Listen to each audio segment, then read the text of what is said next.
MSCI 편입된다. 일단 그 종목은 지수보다 무조건 강한다. 최근에 나에게 더 초과 수익률을 줄 수 있는 하나의 전략 포인트가 되는 거죠.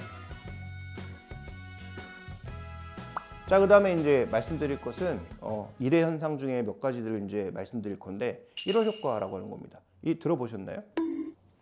그 연말부터 해서 연초에는 다 이렇게 올라가는 그 연말에 나타나는 효과도 큰 틀에서 보면 어떤 이 시기 이벤트에 따른 그런 효과라는 측면에서 하나일 수 있는데, 말씀해 주신 것과는 조금 다른 게 분기나 월말, 연말에 들어가는 건 윈도우 드레싱이라고 하죠. 1월 효과라고 보는 거 보통 우리가 뭐냐면 정부 정책에 대한 기대감이 가장 많이 작용합니다. 대표적으로 뭐 노무현 정부 때 뭐 연초에 IT 839 뭐 이런 정책 나오면서 뭐 관련돼 있는 8대 기술에 대해서 뭐 시장에 뭐 기대가 몰려간다든지, 아니면 정부가 연초에 항상 대통령 연두교섭이나 이런 것들을 통해서 대책을 발표하잖아요. 그럼 그 대책에 대한 기대감이 가장 먼저 유입되는 게 소형주, 주로 중소형주들에게 많이 유입된다는 거죠. 그래서 상대적으로 1월 달에 코스닥이 강한 경우가 많은데, 그런데 우리 시장은 이게 약간 왜곡되기 시작한 게 대주주 세금 문제 때문에 그게 뭐 3억이냐 10억이냐 뭐 1억이냐 갖고 뭐 계속 뭐 싸우고 있다가 지금은 어느 정도 이제 결정이 된 상황인데, 그러다 보니까 대주주에서 세금 피하기 위해서 12월 달에 엄청나게 팔았다가 1월 달에 다시 사면서 일단 기본적으로 올라가는 과정이 만들어지니까 아까 이제 말씀하셨던 그런 내용이 나오는 거고, 또 하나 이제 실적 발표가 나오는 14, 70마다 실적 발표에 따라서 당연히 변동성 발생하는 거고, 근데 우리가 전통적으로 하는 이 1월 효과라고 하는 것은 중소형주가 대형주보다 항상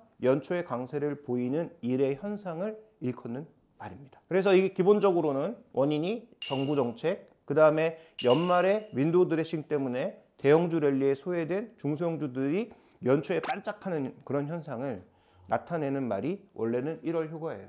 그래서 실증적으로 한번 보시면, 자, 1월 달에 전체적인 주식 수익률을 살펴봤을 때는 뭐 오히려 4월 달이 더 높은, 그 다음에 11월 달 이런 때가 높은 현상들을 보여주는데, 자, 이런 현상들이 왜 나타나고 있을까? 아까 말씀해 주셨던 실적 발표 구간에서 뭔가 상대적인 수익률이 강하게 나타나고 있는 거잖아요.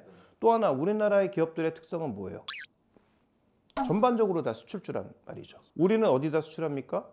미국이나 유럽이나 또 이런 쪽으로 수출하게 되잖아요. 근데 소비는 주로 언제 일어나죠?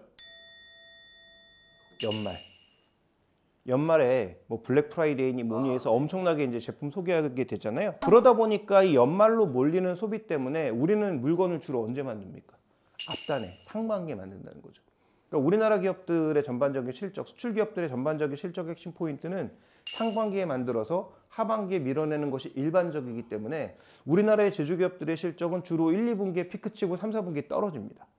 특히 4분기는 어떻습니까? 뭐 여러분들에게도 해당 내용이 있을 수 있겠지만 연말 보너스 이런 것들 지급되면서 기업 실적이 예상했던 것보다 줄어드는, 그러니까 일시적인 비용 발생 때문에 줄어드는 게 일반적이죠. 근데 이거를 중소형주랑 비교해 보면 조금 다르다. 코스닥의 월별 평균 수익률을 봤더니 뒤쪽으로 갈수록 떨어지고 1월 달에 유독 좋은 그런 모습을 보여주는 게 과거 사례에서도 많이 발생되고 있는데, 근데 이거 이미 다 알고 있는 사실이란 말이죠. 네, 투자를 오래 하신 분들은, 근데 이게 또 매년 똑같이 반영되지는 않겠죠. 또 상황이 다를 수 있으니까. 장기 평균을 구해봤더니 이렇다라고 하는 것은 무시할 만한 상황은 아니라는 거죠. 그다음에 우리나라에 기본적으로 대주주 세금이라는 게 존재하는 한 항상 연말에 팔고 연초에 다시 되사는 그런 현상이 또 발견될 수 있기 때문에 이런 현상들은 여러분들이 투자하시는 데 있어서도 한번 꼭 고려해 봐야 될 중요한 이슈 중에 하나다. 또 하나 포인트는 뭐냐면, 우리나라에 지금 최근에 나타나고 있는 현상인데, 특정 지수에 편입되면 그 종목이 급등하는 거. 예를 들어서 어떤 종목이 좀 시총이 커지면서 MSCI 편입된다 하면 뭐 난리 나잖아요. 뭐 그게 펀더멘탈이 바뀐 게 아무것도 없는데도 주가가 막 혼자 막 날아간단 말이에요. 합병 이런 건가요? 아니, 합병 말고 그 모건 스탠리에서 얘기하는 그 인터내셔널 지수가 있는데, 글로벌 펀드들이 벤치마크라고 해서 표준으로 삼는 지표가 있어요. 이 모건 스탠리에서 측정하고 있는 요 지수가 일종의 표준입니다. 그 다음에 FTSE라고 하는 영국에서 또 삼는 지표가 있는데 금액은 엄청 차이 나요. MSCI를 대부분 많이 추종하죠. 아마 뉴스 찾아보시면 많이 나올 텐데, MSCI 지수 편입, 뭐 소형주도 있고 대형주도 있거든요. 여기에 편입된다고 하면 일단 그 종목은 지수보다 무조건 강한다.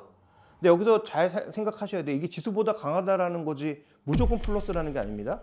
그러니까 지수가 마이너스 10% 났는데 그 종목은 마이너스 한 5% 정도일 수도 있고, 지수가 5% 올랐는데 한 10% 오른다는 거지, 이게 뭐 지수가 마이너스 날 때도 무조건 플러스 나는 뭐 무적의 어떤 그런 건 아니라는 거예요.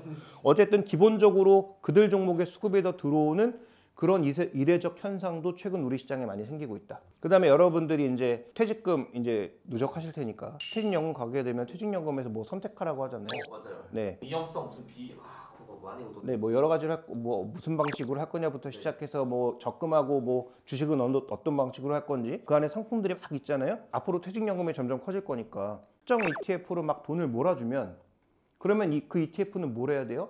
무조건 정해진 대로 주식을 사야 돼요. 그럼 그런 수급이 들어오면 어쨌든 주가가 잘 안 빠지겠죠.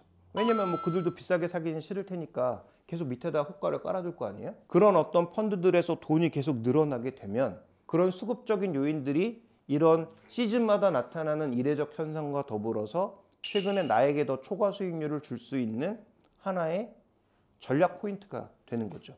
오히려 더 중요한 건 이벤트가 끝나는 순간부터 주가가 또 떨어지기 시작합니다. 그러니까 그런 이벤트 드리븐도 우리 시장에 생각보다 굉장히 많이 벌어지고 있으니까 여러분들이 투자를 하시는 데 있어서 이런 정보를 뭐 미리 한번 취득해 보는 것. 그래서 증권사에서 아마 월별로 리포트가 계속 나와요. 이번에 지수 변경과 관련돼서 어떤 종목이 편입 대상이고 그러면 그 대상 종목군들 중심으로 여러분들 수급 한번 쭉 살펴보면 진짜 외국인들이 들어오고 있는지 외국인들이 들어오면서 주가도 좀 반응을 하고 있는지 이런 거 살펴보는 게 중요한 포인트고 내가 아무 생각 없이 어떤 종목을 샀는데 알고 봤더니 그게 그 대상 종목이야. 그래서 오른 것 같아.